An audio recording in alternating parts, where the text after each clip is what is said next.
The highway stretched endlessly through the Arizona desert, heat waves shimmering off the asphalt like liquid mirrors. Marcus Chun gripped the steering wheel of his delivery truck, squinting against the brutal afternoon sun. He'd been driving for 6 hours straight, hauling furniture from Phoenix to Santa Fe, when he saw her. At first, he thought it was a mirage. The desert played tricks on tired eyes. But as he got closer, the image didn't disappear. A woman stood on the side of Highway 60, thumb out in the universal gesture of a hitchhiker. She wore what looked like an evening gown, pale blue and clearly expensive, now covered in dust and torn at the hem. Her dark hair hung in tangles around her shoulders, and even from a distance, Marcus could see she was in trouble. He should have kept driving. Every safety video, every trucker's tale, every ounce of common sense told him not to stop. But something about the way she stood there, defiant yet desperate, like a general who'd lost an army but refused to surrender, made him tap the brakes. The truck pulled onto the shoulder with a hiss of air brakes. Marcus leaned out the window. "You okay, miss?" The woman turned to face him, and Marcus felt his breath catch. She wasn't just any hitchhiker. Her gown, despite the damage, was clearly a designer piece. Her jewelry, what remained of it, sparkled in the harsh sunlight, and her face, streaked with tears and dust, held the kind of refined beauty that belonged in magazines, not on a desert highway. "I need a ride," she said, her voice hoarse. "Please, I'll pay you whatever you want." "I'm not worried about money," Marcus replied, studying her carefully. "But I need to know. Are you running from someone? Is someone going to come after you?" "Yes," she said bluntly, "but not in the way you're thinking. I'm running from myself, from a mistake, from a life I almost chose." Marcus understood that better than she could know. "Where are you headed?" "Anywhere but here." He reached across and opened the passenger door. "I'm going to Santa Fe. That work for you?" She climbed in without another word, clutching a small beaded purse like it was the only thing keeping her tethered to reality. As Marcus pulled back onto the highway, he noticed her hands were shaking. "I'm Marcus," he offered. "Marcus Chun." "Victoria," she whispered. "Victoria Montgomery." The name meant nothing to Marcus, but the way she said it, like she was confessing to a crime, told him everything he needed to know. This was someone running from something big. They drove in silence for 20 miles. Marcus kept stealing glances at his unexpected passenger. She stared straight ahead, her jaw tight, occasionally swiping at tears that escaped despite her obvious efforts to contain them. "There's water in the cooler behind your seat," Marcus said gently, "and some snacks if you're hungry." Victoria didn't respond at first. Then, as if his kindness had broken through whatever barrier she'd erected, she crumpled. Not dramatically, not with loud sobs, but with the quiet devastation of someone whose world had just ended. "I was supposed to get married today," she said, her voice barely audible over the truck's engine. 3 hours ago, I was standing in the bridal suite of the Phoenician resort, surrounded by people who'd flown in from around the world. And then I heard him." Marcus didn't interrupt. Years of driving long hauls had taught him that sometimes people just needed to talk, and the best thing you could do was listen. His best man was congratulating him, Victoria continued, her hands twisting the fabric of her ruined gown, saying how lucky Trevor was, marrying into the Montgomery fortune. And Trevor laughed. He said, her voice broke. He said marrying me was the smart play, that I wasn't his type physically, but the Montgomery Hotels chain was worth a few years of pretending. Marcus felt anger rise in his chest. "What did you do?" "I walked out, grabbed my purse, walked past 300 guests, straight through the lobby and kept walking. I walked for miles before I even realized where I was. And then I just kept walking until you stopped." "Good," Marcus said firmly. "Better to walk out than to walk down that aisle to someone who doesn't deserve you." Victoria looked at him for the first time since getting in the truck. You don't even know me. I know enough. I know you had the courage to walk away from something that wasn't right, even when it was probably the hardest thing you've ever done. That takes strength. As the miles rolled by, Victoria slowly began to relax. Marcus told her about himself, how he'd been driving trucks for 15 years, ever since his restaurant had failed during the 2008 recession. How he had a daughter, Mia, who was 10 and currently staying with his sister in Albuquerque while he worked. Your wife? Victoria asked carefully. She passed, Marcus said quietly. Cancer. 5 years ago. Mia was only 5 when we lost her. I'm so sorry. Me too. But we're managing. Mia's the strongest kid I know. Tougher than me, that's for sure. He smiled softly. She's the reason I work so hard. Trying to save enough to open another restaurant. That's the dream, anyway. Victoria was quiet for a moment. What kind of restaurant? Chinese-American fusion. My grandmother's recipes mixed with modern techniques. My wife and I used to run a small place in Flagstaff. We were actually doing pretty well before everything fell apart. He shrugged. But that's life, right? You make plans, and life laughs. And yet you're still dreaming, Victoria observed. What else are you going to do? Give up? That's not an option when you have a kid depending on you. They stopped at a gas station just outside of Springerville. Marcus filled up while Victoria used the restroom.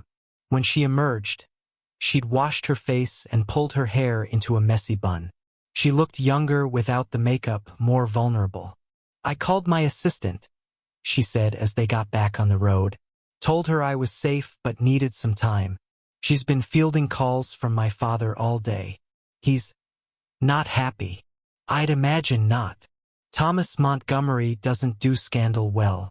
This will be all over the society pages by tomorrow. Hotel heiress abandons groom at altar.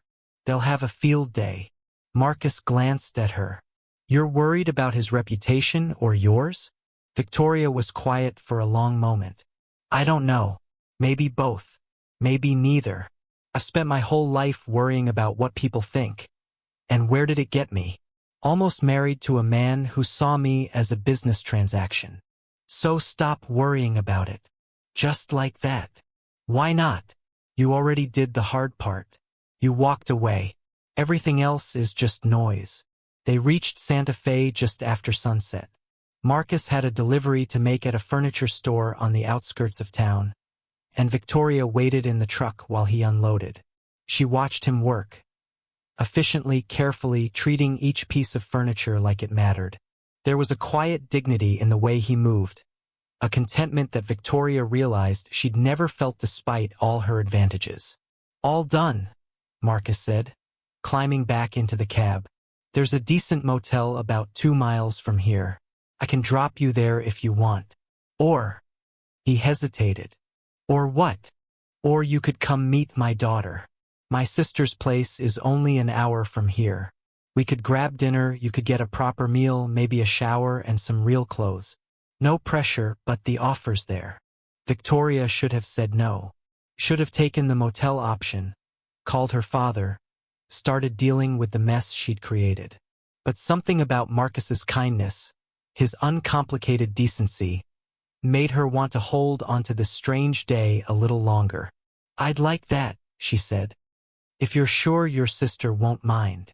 Rosa? She's got 5 kids. One more person won't even register.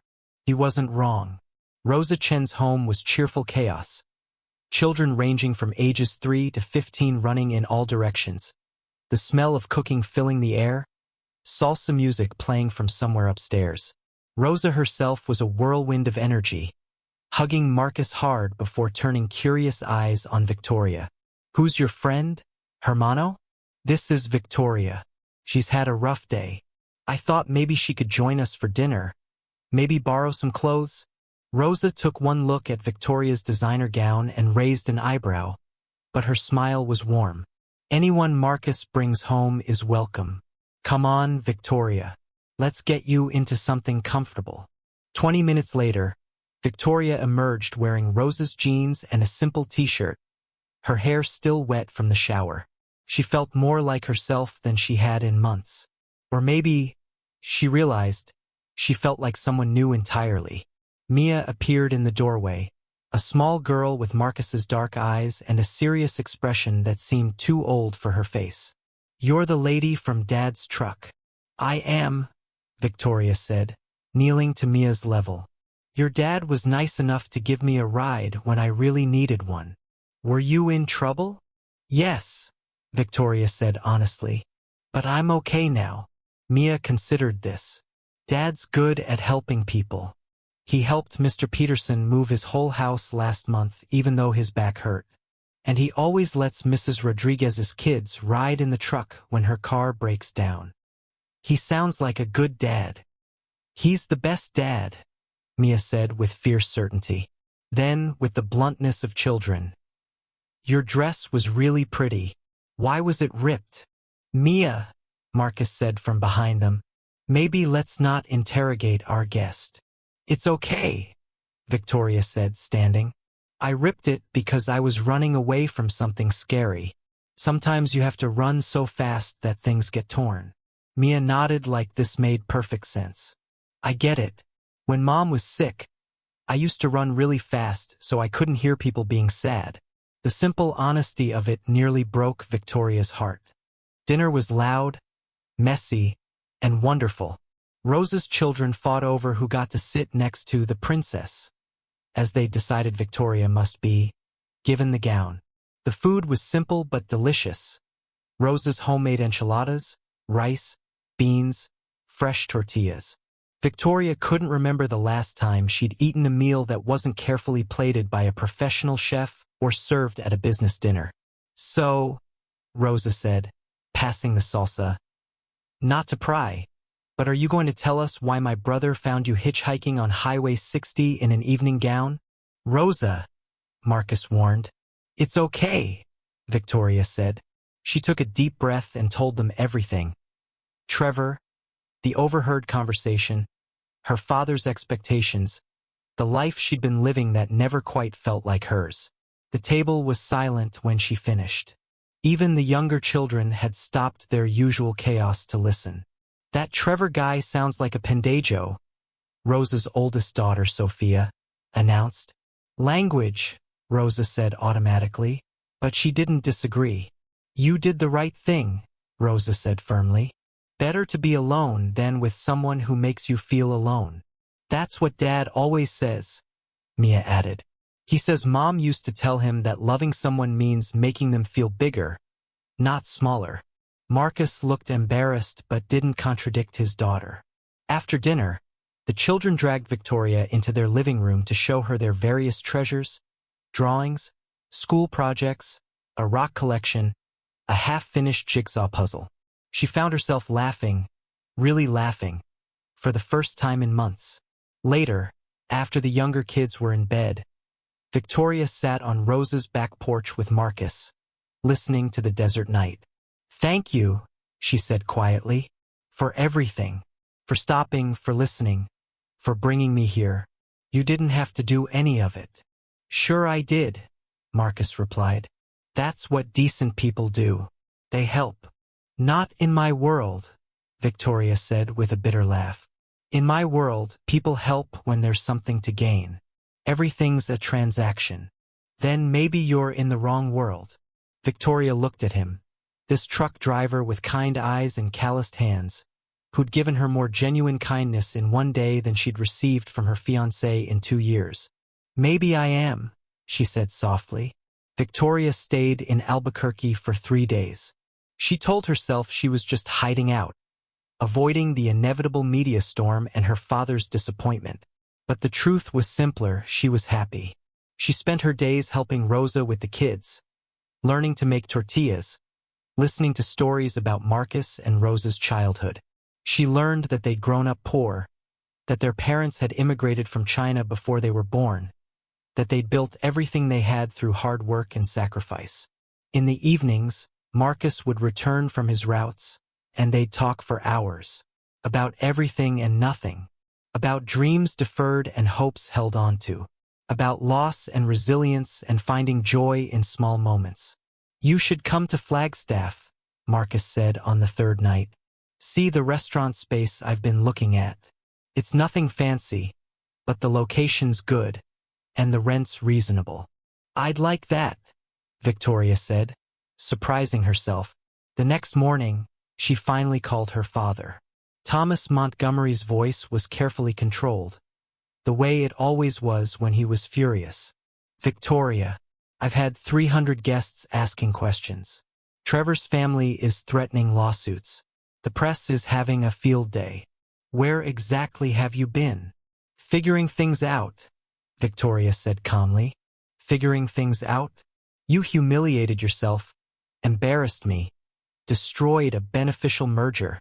"It wasn't a merger, Dad. It was supposed to be a marriage. To a man who saw me as a business opportunity." Silence on the other end. Then, quieter. "What are you talking about?" Victoria told him about the overheard conversation. When she finished, her father's fury had transformed into something else. "Why didn't you tell me?" he asked, his voice rough. "Because you were so happy about the match. Trevor was everything you wanted for me. Successful, from a good family, ambitious." "I wanted you to be happy," Thomas said quietly. "Everything else was secondary. Your mother—" His voice broke slightly. "Your mother always said I focused too much on business, not enough on what mattered. I thought I was doing right by you." "I know, Dad. Where are you now?" "Albuquerque. With—" She hesitated. "With friends." "And what are you going to do?" Victoria looked out the window at Mia playing in the yard, at Rosa hanging laundry, at the simple, honest life happening all around her. "I'm going to figure out who I am when I'm not trying to be who everyone else wants me to be." 2 months later, Victoria Montgomery stood in the empty space that would become Chen's fusion kitchen. Marcus was measuring the walls for shelving while Mia drew restaurant designs on butcher paper spread across the floor. "The kitchen needs to be here," Victoria said, pointing to her laptop screen where she designed the layout. "And we should put the bar along this wall. It'll create a natural flow." Marcus looked up from his measurements. "You sure about this? It's going to be a lot of work, and there's no guarantee of success." "I'm sure," Victoria said firmly. "I've never been more sure of anything." She'd meant it. After leaving Albuquerque, Victoria had gone to Flagstaff with Marcus and Mia. She'd seen the restaurant space and fallen in love with its possibilities. She'd also fallen in love with the town, with the simpler pace of life, with the idea of building something real instead of maintaining something inherited. Her father, after his initial shock, had been surprisingly supportive. "If you're going to do this," he'd said during one of their long phone conversations, "do it right. Let me invest." "No," Victoria had replied. "This needs to be mine. Something I built, not something that was given to me." But she'd accepted his advice on business planning, his contacts with suppliers, his wisdom earned from decades of building his own empire. And slowly, father and daughter had rebuilt their relationship on more honest ground. The grand opening of Chen's Fusion Kitchen was set for December 15th. The space had been transformed: warm lighting, exposed brick, an open kitchen where diners could watch their meals being prepared. The menu was a perfect blend of Marcus's grandmother's recipes and Victoria's business acumen. Traditional dishes presented in modern ways. "I'm nervous," Marcus admitted the night before opening, as they did final preparations.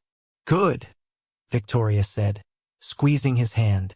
"If you're not nervous, you don't care enough." Somewhere along the way, between paint samples and menu tastings, between late nights planning and early mornings prepping, something had shifted between them. The careful friendship had deepened into something neither of them had planned but both had quietly welcomed. "Vic," Marcus said. He was the only person who'd ever called her that, and she loved it. "Whatever happens tomorrow, I want you to know, you changed my life. Before I met you, I was just surviving, getting by. You reminded me what it feels like to actually live. You did the same for me, Victoria replied. You showed me that kindness isn't weakness, that simple doesn't mean less, that the best things in life aren't the ones you buy, they're the ones you build. The restaurant was a success. Not immediately, not overnight, but steadily and surely. Word spread about the incredible food, the warm atmosphere, the story of the hotel heiress and the truck driver who'd built something beautiful together. Marcus's cooking gained attention from food critics. Victoria's business sense kept them profitable even during slow seasons. And Mia, now 11, could often be found doing homework at the corner table, occasionally helping bus tables or greet customers. 6 months after opening, Thomas Montgomery came to visit. Victoria had been nervous about her father meeting Marcus in person, but she shouldn't have worried. You took care of my daughter when she needed it most, Thomas said, shaking Marcus's hand firmly. You gave her a safe place to land and the courage to rebuild. I can never repay that. I didn't do it for repayment, Marcus replied simply. I did it because it was right. Thomas studied him for a moment, then smiled. I can see why Victoria chose you. Over dinner, where Thomas insisted on ordering everything on the menu to properly evaluate the investment, father and daughter talked honestly for the first time in years. I was wrong, Thomas admitted, about so many things. I pushed you toward people like Trevor because that's what I knew: business, deals, strategic partnerships. I forgot that your mother didn't marry me because I was a good business decision. She married me because I made her laugh, because I showed up when she needed me, because I saw her, not just the Montgomery name. Dad, let me finish. Marcus reminds me of who I was before I forgot what matters. And watching you here, running this restaurant, actually happy. You remind me of your mother. She'd be so proud of you, Mija. It was the first time Victoria had heard her father use the Spanish endearment, picked up from years of business in the Southwest. It made her cry. A year after Chen's Fusion Kitchen opened, on a quiet Tuesday evening after closing, Marcus asked Victoria to stay behind. I have something to show you, he said, leading her to the empty dining room. He'd set up a single table in the center, with candles and flowers and 2 place settings. Soft music played from the speakers. Marcus, what? Sit, he said gently. Please. He disappeared into the kitchen and returned with 2 plates. Victoria recognized the dish immediately. It was what he'd served her that first night at Rose's house. The enchiladas that had tasted like home and hope and new beginnings. Victoria Montgomery, Marcus said, sitting across from her. A year and a half ago, I picked up a hitchhiker in a torn gown who was running from her life. I thought I was just giving someone a ride. I didn't know I was meeting my future. Victoria's eyes filled with tears. You walked into my life when both of us were broken in different ways. You reminded me that dreams were worth chasing. You gave Mia a mother figure who shows her every day what strength looks like. You built this place with me. Not just the restaurant, but the life around it. He stood up, walked around the table, and knelt beside her chair, pulling out a simple ring. No massive diamond, just a beautiful band with small stones that caught the candlelight. I'm not a wealthy man. I can't offer you penthouses or private jets or society connections. But I can offer you laughter every day, enchiladas whenever you want them, and a love that sees you, really sees you, exactly as you are. Will you marry me? Victoria was full-on crying now, not caring about makeup or dignity or anything except this moment. Yes, she said, pulling him up and kissing him. Yes, absolutely yes. They married 6 months later in a small ceremony at Rose's house, with close friends and family only. Victoria wore a simple sundress. Marcus wore jeans and a button-down shirt. Mia was the flower girl and gave a speech about how she'd known from the first day that Victoria was supposed to be her mom. Thomas Montgomery walked his daughter down the makeshift aisle in Rose's backyard, and when he placed her hand in Marcus's, he said loudly enough for everyone to hear, "You're a good man, Marcus-chan. Take care of my girl." "Always," Marcus promised. The reception was a potluck. Everyone brought dishes, and the mismatched plates and casual atmosphere were perfect. There was no ice sculpture, no string quartet, no society photographers. Just people who loved them celebrating something real. "Any regrets?" Marcus asked as they danced to music playing from someone's phone. Victoria thought about the Grandview Hotel, about Trevor, about the life she'd almost chosen. "Not even one," she said.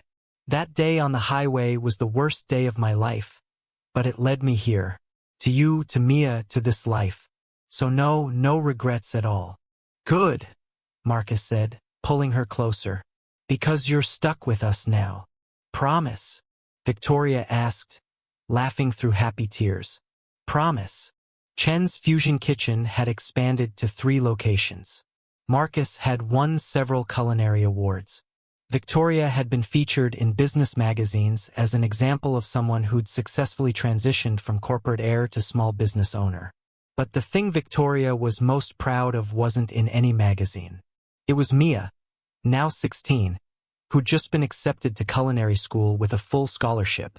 It was the community they'd built, the regular customers who'd become friends, the staff who felt like family. It was Marcus, who still made her laugh every single day and still looked at her like she was the most beautiful woman in the world. And it was the life they'd built together. Not perfect, not glamorous, but real and honest and full of love.